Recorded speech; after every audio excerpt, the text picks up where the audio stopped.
Konnichiwa भाई लोग, तो कैसे हो तुम लोग। तो यार आज हम कोड बेकर के एपिसोड 6 को देखने वाले हैं। पर उससे पहले अगर तुम लोगों ने इसके पिछले एपिसोड नहीं देखे हैं वो पहले देख लो। तो पहले पिछले एपिसोड देख लो और फिर एपिसोड 6 को कंटिन्यू करना। तो अब शुरू करते हैं कोड बेकर के एपिसोड 6 के एक्सप्लेनेशन को। एपिसोड की स्टार्टिंग में हमें एक न्यूज़ रिपोर्टर को दिखाया जाता है जो कि अपने चैनल पर टाबाटा के मौत की न्यूज़ को बताता है। वो न्यूज़ रिपोर्टर बोलती है कि आग की वजह से टाबाटा की मौत हुई। मिस्टर प्राइम मिनिस्टर मीजा को ये स्टेटमेंट देता है कि उसको काफ़ी अफसोस है कि टाबाटा मर चुका है और वो बहुत नशा भी करता था। ये न्यूज़ मिस्टर प्राइम मिनिस्टर भी देख रहे थे। तभी उनके पीए बोलता है कि टोकी यहाँ पे आ चुका है। असल में प्राइम मिनिस्टर ने टोकी को आज लंच पे बुलाया था। वो टोकी का स्वागत करता है और दोनों लंच के लिए बैठते हैं। टोकी अब प्राइम मिनिस्टर को बोलता है, स्पेशल एबिलिटी पर रिसर्च। अब तुम कौन सा घिनौना काम कर जा रहे हो सूरी। ओ तुम ऐसा मत बोलो टोकी, तुम मुझे मिस्टर प्राइम मिनिस्टर कह सकते हो। तुम सब कोड बेकर्स को बहुत काम करना पड़ता है, इसलिए मैंने सोचा कि तुम लोगों का काम थोड़ा कम कर दूं। तुम्हारा पिता होने के नाते मैं समझ सकता हूँ कि तुम लोगों को बहुत ज़्यादा काम करना पड़ता है। मैं एक कोड बेकर हूँ, ना ही तुम मेरे पिता हो और ना ही मैं तुम्हारा बेटा। तुम अभी भी नैनी के बारे में सोच रहे हो ना? मुझे भी उसके बारे में सोचकर दुख होता है। तुमने प्रॉमिस किया था अगर मैं तुम्हारा पालतू कुत्ता बनकर तुम्हारे कहने पर काम करूं तो तुम मेरी बहन को कुछ भी नहीं करोगे। हमारे बीच में यही सौदा हुआ था। मैंने सुना है तुम मुझसे मिलने गए थे, तो वो अब कैसी है?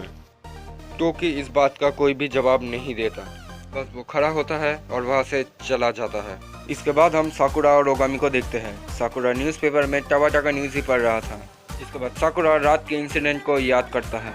टोकी के मेडिकल टीम को बुलाने के बाद वहाँ पे प्राइम मिनिस्टर के आदमी आए थे।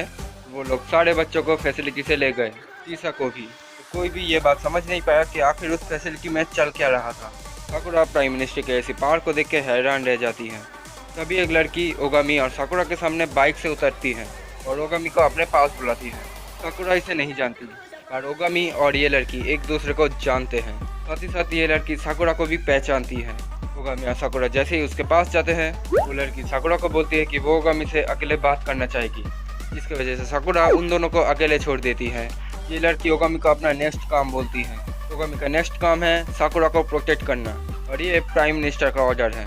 ओगामी समझ नहीं पाता कि प्राइम मिनिस्टर ने ऐसा ऑर्डर क्यों दिया और ये लड़की भी उसके बारे में कुछ भी नहीं जानती। पर मैं ही क्यों, मुझे तो हितोमी को उसे भूल जाओ और वफादारी से काम करो।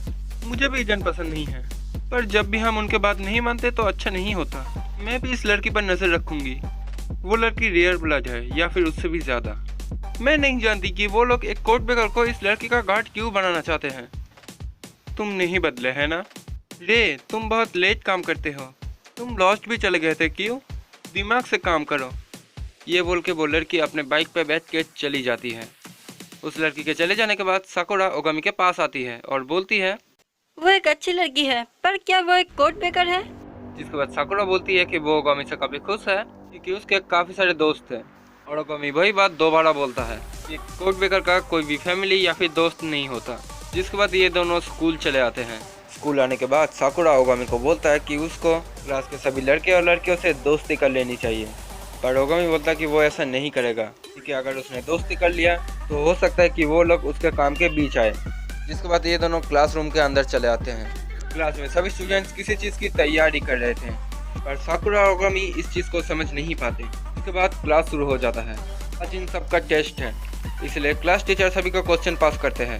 अहोबा साकुरा को क्वेश्चन देने के साथ साथ एक छोटा सा कागज़ भी देती हैं और साकुरा जैसे ही उस कागज़ को पढ़ती हैं वो समझ जाते हैं कि वो लोग किसकी तैयारी कर रहे थे। टेस्ट खत्म होने के बाद साकुरा भी अहोबा के साथ उस चीज़ की तैयारी करने लगते हैं। ओगामी साकुरा और अहोबा को एक साथ देख के समझता है साकुरा शायद क्लास के सभी को ओगामी का सच्चाई बता देगा। ओगामी अब मन ही मन बोलता है, मिस साकुरा कोजी, अगर तुमने किसी को भी मेरे बारे में बताया तो मैं बिना सोचे उन सभी को जिंदा जला दूंगा। इधर हॉल में हेइकी एक एडल्ट स्टोरी को जोर जोर से पढ़ने लगता है। तभी मिस कनाडा के उसको रोकती है। वो हेइकी से बोलती है कि हेइकी एडल्ट स्टोरी को हॉल में बैठ के इतने जोर से ना पढ़े। तभी हेइकी ओगामी को देखता है और बोलता है, ओगामी तुम डेड जोन पर हो। शाम हो चुका है, इसलिए ओगामी क्लासरूम से अपना बैग लेके अपना घर जाना चाहता है, पर डोर के सामने साकुरा होती है। वो ओगामी को अंदर जाने नहीं देती। वो ओगामी को बोलता है कि ओगामी थोड़ी देर और इंतजार कर ले। तभी क्लास के अंदर जो थे वो समझ जाते हैं कि बाहर ओगामी हैं, इसलिए वो अपनी तैयारी और जोर से करने लगते हैं। ओगामी इधर कुछ भी समझ नहीं पाता। वो जैसे तैसे साकुरा को दरवाजे से हटा देता है और क्लासरूम के अंदर चला जाता है। और ओगामी जो देखता है वो देख के ओगामी बहुत ही सरप्राइज हो जाता है। वो देखता है कि क्लास के सभी स्टूडेंट्स ने ओगामी के लिए एक वेलकम पार्टी रखा है और सुबह से वो लोग इसी की तैयारी कर रहे थे। आहोबा ओगामी के पास आके उससे माफ़ी मांगता है कि ये वेलकम पार्टी बहुत ही लेट है, और वो ये भी बोलते कि साकुरा भी बाद में ये जान गई थी और उसका ये काम था कि जब तक सब कुछ ठीक नहीं हो जाता तब तक वो क्लासरूम के अंदर तुमको आने ना दे। जिसके बाद वो लोग ओगामी को काफ़ी सारे कागज़ देते हैं। इन पेपर्स में सभी के नाम और उनके हॉबी लिखा हुआ है ताकि ओगामी सबके बारे में अच्छे से जान पाए। जिसके बाद ओगामी और साकुरा छत पे चले आते हैं। ओगामी सभी का नाम और हॉबी पढ़ के उस पेपर को जलाने लगता है, पर साकुरा उसके हाथ से वो पेपर छीन लेता है और पूछता है कि ओगामी ने ऐसा क्यों किया। तभी ओगामी बोलता है कि उसने सभी का नाम याद कर लिया है। ओगामी बोलता है, मुझे ये सब चीज़ें पसंद नहीं। जब भी कोई मारा जाता है तब उसकी कोई चीज़ बच जाता है। मैं उन चीज़ों को पहले ख़त्म करना ज़रूरी समझता हूँ।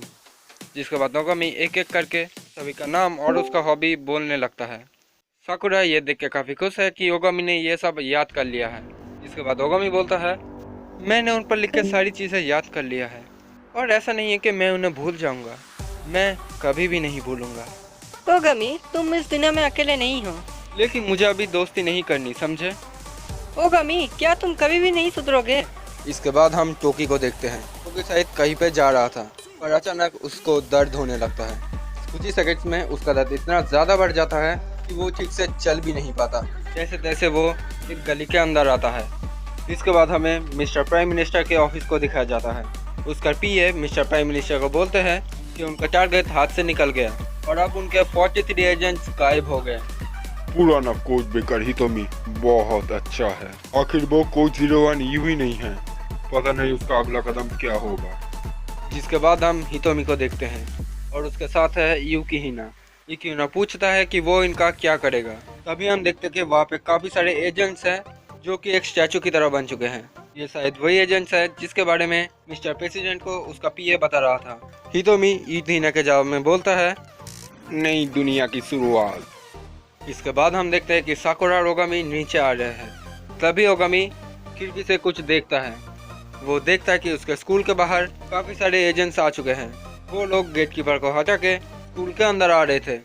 ये देख के साकुरा और ओगामी नीचे आ जाते हैं और ये लोग ओगामी और साकुरा के ऊपर हमला करते हैं और ओगामी भी अपने पावर्स का इस्तेमाल करके इन लोगों को जिंदा जलाने लगता है। रुको ओगामी, ऐसा मत करो। ये बोल के साकुरा उनके पास जाने लगती है। पागल, वो पहले ही मर चुके हैं। क्या? और हम देखते हैं कि वो डेड बॉडी फिर से खड़ा होता है और उनके बॉडी से इलेक्ट्रिसिटी निकलने लगता है।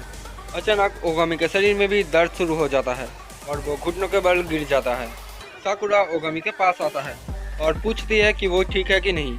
तभी वो एजेंट्स इनके ऊपर हमला करते हैं और ओगामी फिर से खड़ा होता है और इनको जलाने लगता है। जिसके बाद ओगामी इनके बीच में जाके लड़ने लगता है, पर ओगामी का दर्द इतना बढ़ चुका है कि वो अब दर्द के मारे बेहोश होने वाला है। ओगामी जैसे ही अब गिरने वाला होता है, साकुरा आके उसको पकड़ लेती है। ये देख के वो एजेंट्स इनके ऊपर फिर से हमला करते हैं, पर अचानक कोई बंदूक का इस्तेमाल करके ओगामी और साकुरा को बचा लेता है। हम देखते हैं कि उधर एक लड़की आ जाती है। ये असल में और कोई नहीं, मिस कैंडा है। ओगामी और साकुरा को अब ये प्रोटेक्ट करती है और मिस कैंडा जब इनके शरीर में वो इलेक्ट्रिसिटी देखते हैं, वो समझ जाते हैं कि ये और किसी का नहीं, हितोमी का काम है। साकुरा कुछ भी समझ नहीं पाती। उसके आंखों के सामने जो हो रहा है वो उसके समझ से परे है। तभी हम देखते हैं कि कुछ एजेंट्स स्कूल के अंदर उस क्लासरूम में जाने की कोशिश करते हैं जिस क्लास में ओगामी पढ़ता है, यानी कि क्लास 1B। पूरे शरीर में दर्द होने के बाद भी ओगामी उनको रोकने जाता है और मिस कैंडा को साकुरा को प्रोटेक्ट करने के लिए बोलता है और मिस कैंडा इधर ओगामी को मास्टर कह के पुकारती है। वो एजेंट्स उस क्लासरूम तक ना पहुंच पाए, इसलिए ओगामी उनके सामने एक आग का दीवार तैयार कर देता है, पर वो लोग पहले ही मर चुके हैं और उनके बॉडी को हितोमी कंट्रोल कर रहा है, इसलिए वो लोग उस आग के दीवार का परवाह नहीं करते। जिसके बाद ओगामी और इन एजेंट्स की लड़ाई फिर से चालू हो जाता है। ओगामी बहुत सारे एजेंट्स को जला देता है। ओगामी को ऐसे लड़ते हुए देख साकुरा समझ जाती है कि ओगामी को भी अपने क्लासमेट्स की चिंता है, और ओगामी अब इतना कमज़ोर हो चुका है कि उसे सब कुछ ठीक से दिखाई भी नहीं देता। वो अब बेहोश होने ही वाला है। तभी आसमान से एक आवाज आता है। कोड 06, मैं भी आ रहा हूँ। ये वही कोड ब्रेकर है जिसको एपिसोड 2 और एपिसोड 3 में दिखाया गया था। इसका नाम है यूकी। यूकी अपने ताकत से एलियंस को दूर फेंक देता है। क्या मैं भी आ सकता हूँ? तुम्हारा पॉइंट्स काटा जाएगा ओगामी, और तुम्हारा भी यूकी। हे की सेनपाई, अच्छी बात है यूकी, तुम टाइम पे आ गए, लेकिन तुम अपना काम बहुत धीरे कर रहे हो। साकुरा समझ नहीं पाती कि यूकी कौन है, और वो ये देख के हैरान है कि हेकी भी उधर आ चुका है। क्या हे की भी कोड ब्रेकर है? तभी हम देखते हैं कि वो एजेंट फिर से खड़ा होते हैं। अब हेकी बोलता है, तुम मेरे डेड जोन में हो, और ये बोल के वो अपना पावर इस्तेमाल करता है। आँख के बदले आँख, दांत के बदले दांत, मरे हुए के लिए ताजी शांति। और ये बोलने के बाद ही उन एजेंट्स की बॉडी बीच में से कट जाता है। इधर ओगामी बेहोश हो चुका है। साकुरा उसको जमीन पर गिरने से पहले ही पकड़ लेती है और उसको होश में लाने की कोशिश करती है, पर ओगामी अपना आँख नहीं खुलता। साकुरा को याद आता है क्या बता के फैसिलिटी में वो दोनों बच्चों ने बेहोश होने के बाद जब आँख बंद कर लिया था, उसके बाद वो लोग मर गए थे। ये सोच के साकुरा डर जाती है। वो बार बार ओगामी को होश में लाने की कोशिश करती है। ऐसा नहीं हो सकता ओगामी, उठ जाओ। वो लॉस्ट है। यही हम कोड ब्रेकर्स की किस्मत है और यही रहेगा। साकुरा कुछ भी समझ नहीं पाती। इसके बाद हमें एक शहर का गली दिखाया जाता है और उसी गली में टोकी बेहोश होकर पड़ा है। हम देखते हैं कि टोकी का हाथ पैर बहुत ही छोटे हो चुके हैं, साथ ही साथ टोकी का चेहरा भी पहले से बदल चुका है। और यहीं पे ये एपिसोड खत्म हो जाता है। तो यही था कोड ब्रेकर के एपिसोड 6 की पूरी कहानी। अब अगर तुम्हें ये वीडियो अच्छा लगा तो इस वीडियो को लाइक करो, कमेंट करो, शेयर करो, और अगर चैनल पे नए हो तो चैनल को सब्सक्राइब करके घंटे को ऑल पे सेट कर दो। तो अब बात कर लेते हैं एनिमी क्विज के बारे में।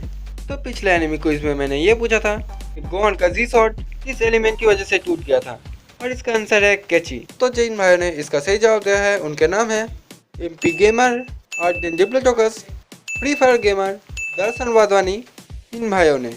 और आज का सवाल है स्पेशली माय हीरो एकेडमी के फैंस के लिए।